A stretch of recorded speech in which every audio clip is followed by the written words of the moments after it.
Kas svarbiau, prizas ar sąžinė?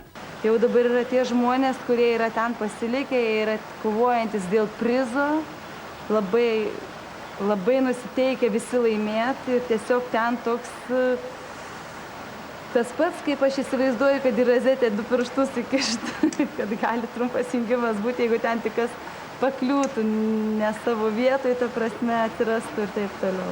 Matai, dėl Stanislovo sugrįžimo dar vienas dalykas. Mes tikrai norėtume matyti jį finale, bet ten, tarkim, politinės ten viskas yra jo žaidimai.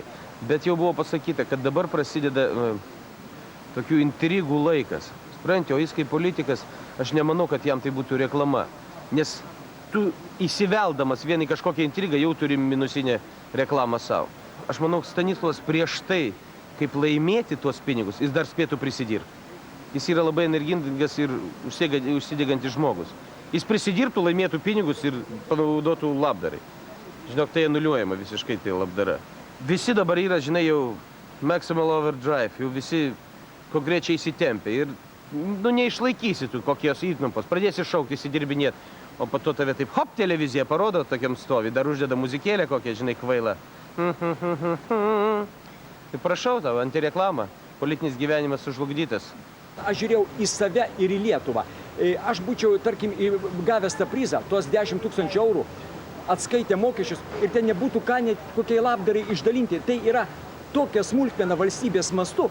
Ir tas prizas, jeigu jis būtų ten milijonai, tai galima būtų aukotis, duoti labdarai.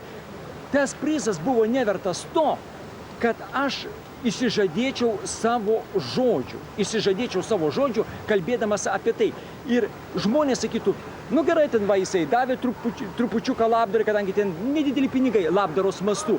O kalbėjo taip, ir tie, kurie manim tiki, sakytų, vėl tie politikai melagiai. Vėl tie politikai melagiai, matys, didesnę dalį savo pasiėmė, ten išdalino labdarai, nes nežinom kiek. Ir ta labdara neatstotų tų žodžių. Ištiesėjimas savo žodžio ir nugalėjimas savo, tai aš manau, tokia yra labdara Lietuvai.